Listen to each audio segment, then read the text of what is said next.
नमस्कार दोस्तों, आज हम बात करते हैं कर्नाटक चुनाव के ऊपर। कर्नाटक चुनाव की क्या राजनीति रही है, किस प्रकार से कांग्रेस को भारी बहुमत मिला है और बीजेपी जो कम प्रदर्शन कर पाई है उसके क्या कारण है, और दूसरी जो पार्टियां हैं उनके क्या प्रदर्शन रहे हैं, और बीजेपी के हारने के और कांग्रेस के जीतने के क्या कारण रहे हैं। आज हम इस पे चर्चा करेंगे। बड़ा रोचक मुद्दा है और आने वाले चुनावों को दृष्टि में रखते हुए भी हम इसके ऊपर विश्लेषण करेंगे और पता लगाएंगे कि आने वाले चुनावों पर ये जो जीत है किस प्रकार से प्रभाव डालेगी और क्या उसके मायने हो सकते हैं आने वाले चुनावों में। क्या भारतीय प्रधानमंत्री जो नरेंद्र मोदी जी हैं, बहुत अच्छे वक्ता हैं, क्या उसको डिफीट कर पाएंगे ये अन्य पार्टियां, इसके ऊपर भी आज हम चर्चा करेंगे। आइए शुरुआत कर लेते हैं कुछ तथ्यों के आधार पर। तथ्य क्या कहते हैं इसकी हम जानकारी ले लेते हैं। सबसे पहले हम बात करते हैं 2018 के चुनाव की। 2018 के जब चुनाव हुए कर्नाटक में, उसमें बीजेपी को 104 सीटें मिली और वोट परसेंटेज की अगर हम बात करें तो इनको 36.22% वोट मिला था। इसके बाद में हम कांग्रेस की अगर बात करें तो इनको यहाँ पर 78 सीटें मिली और 38%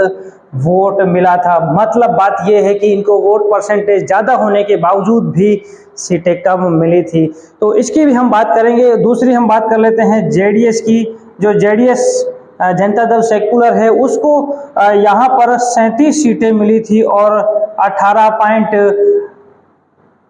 कुछ वोट मिले थे इनको, और लगभग 18% इनको वोट मिले थे। और अगर हम 2023 के चुनाव की बात करें तो यहाँ पर जो सीटें हैं घट करके बीजेपी की 65 रह गई हैं और वोट परसेंटेज में मामूली अंतर आया है यहाँ पर, और इनको जो है 36% वोट मिले हैं। यहाँ पर देखने को मिला है कि जो 78 यहाँ पर सीटें मिली थी, इनको यहाँ पर 136 सीटें बहुत ज़्यादा बहुमत से भी ज़्यादा, जो 224 सीटें हैं, इसका जो बहुमत अगर लेना होता है तो किसी भी पार्टी को या सरकार बनानी होती है तो यहाँ पर 113 सीटें अनिवार्य थी। तो इनको यहाँ पर 136 सीटें मिली हैं, काफ़ी ज़्यादा बहुमत से सीटें मिली हैं। अगर हम वोट परसेंटेज की बात करें तो यहाँ पर इनका 43% वोट परसेंटेज बढ़ा है, मतलब 5% इनको वोट ज़्यादा मिले हैं। और दूसरी ओर हम बात करें जेडीएस की, जेडीएस को यहाँ पर 19 सीटें मिली हैं, 19 सीटें मिली हैं और यहाँ पर इनको मात्र 13% वोट परसेंटेज मिला है। बाकी जो छोटी पार्टियां हैं उनके भी वोट परसेंट में कमी आई है, ये भी देखने को मिला है। अब बात ये करते हैं हम कि यहाँ पर जो वोट परसेंटेज कम हुआ है बीजेपी का और जेडीएस का कम हुआ है, तो इसका फायदा कांग्रेस को मिला है। तो कांग्रेस को फायदा क्यों मिला है, क्या कारण रहे हैं, और बीजेपी जो लगातार चुनाव में जीतती आ रही है, 2014 का 2019 का लोकसभा चुनाव जीता है, बहुत सारी स्टेट्स में भी वो चुनाव जीतती आ रही है। तो यहाँ पर हम देख रहे हैं कि जो बीजेपी है उनको सीटें और सीटों के साथ साथ वोट परसेंटेज में भी कमी आई है, मामूली कमी आई है, ज़्यादा कमी नहीं कह सकते हम, लेकिन सीटों में काफ़ी अंतर आया है। इसके क्या मायने हैं ये हम जानकारी लेने का प्रयास करते हैं। देखिए, सबसे बड़ी बात अगर मेरी समझ में आता है तो मैं जहां तक समझ रहा हूं यहाँ पर कि 5% वोट परसेंटेज बढ़ा है इनका और जेडीएस का और अन्य पार्टियों का कम हुआ है। तो यहाँ पर जनता एक विचार कर रही है कि मोदी या बीजेपी का विकल्प कैसे खड़ा किया जाए, बीजेपी को किस प्रकार से हराया जाए,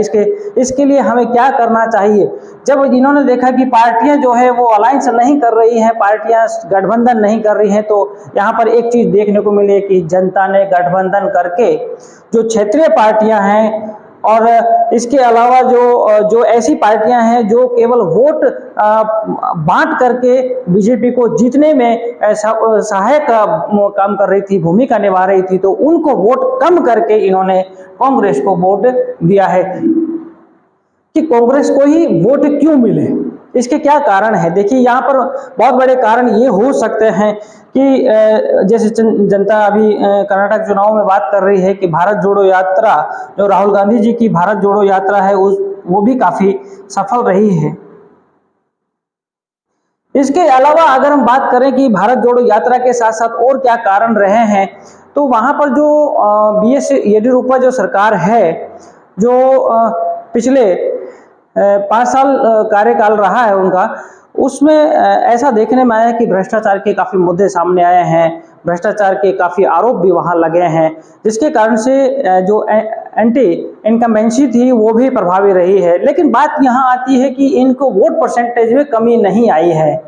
अगर हम एंटी इनकम्बेंसी की बात करें तो यहाँ पर वोट परसेंटेज में कमी नहीं आई है, लेकिन ये बात है कि बीजेपी को किस प्रकार से हराना है, तो लोगों ने आपसी गठबंधन और तालमेल बनाने का प्रयास किया और वो सफल भी रहे हैं यहाँ पर। अब बात ये आती है कि भारत जोड़ो यात्रा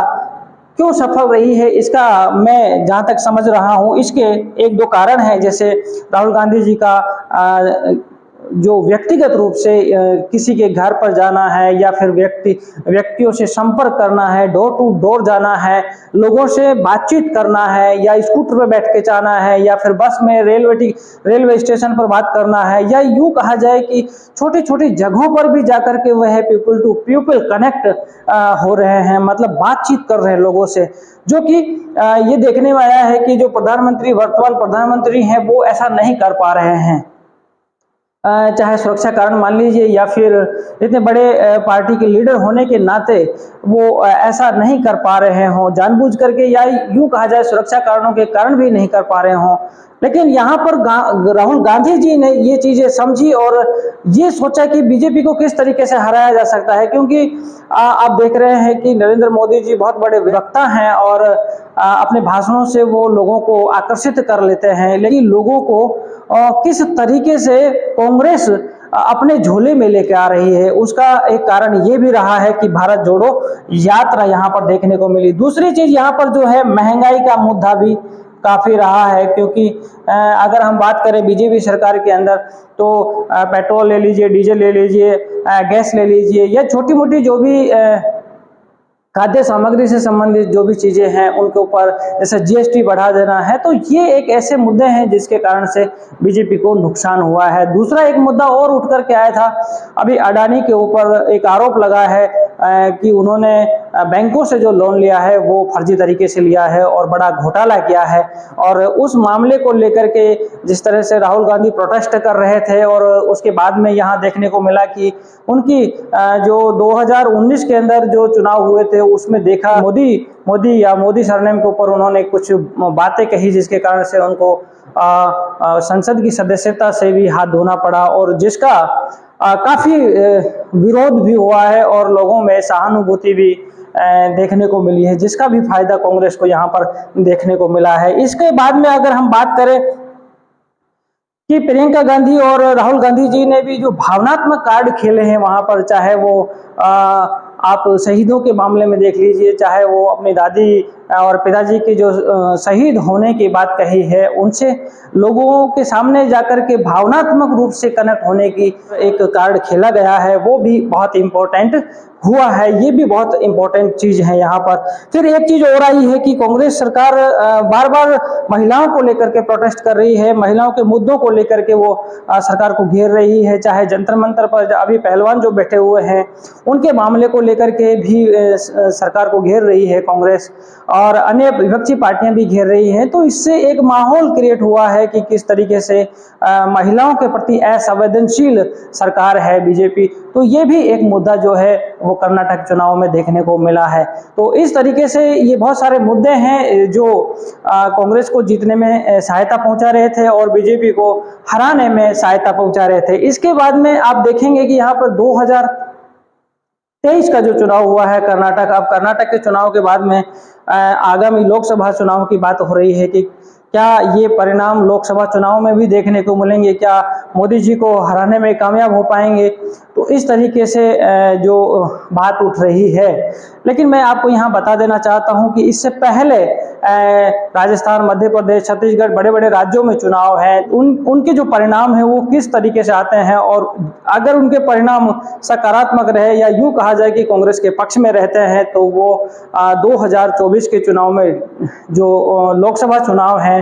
उनमें मोदी जी को हराने या बीजेपी को हराने में कामयाब हो सकते हैं। अगर मोदी जी और बीजेपी सरकार इनमें अच्छा कार्य करती है तो संभवतः ऐसा देखने को नहीं मिलेगा। लेकिन बात यहाँ आती है कि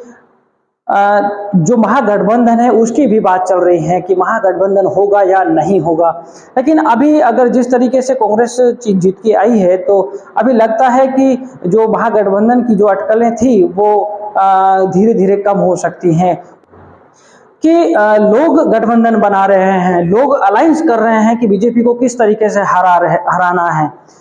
अब कांग्रेस यहाँ पर देख रही है और कि सबसे बड़ी अगर पार्टी और देखी जाए और बीजेपी को हराने वाली अगर पार्टी देखी जाए तो वो एकमात्र कांग्रेस है। तो कांग्रेस को जिताने के लिए और बीजेपी को हराने के लिए लोग गठबंधन बना रहे हैं और लोग एकजुट होकर के वोट डाल रहे हैं और क्षेत्रीय पार्टियों को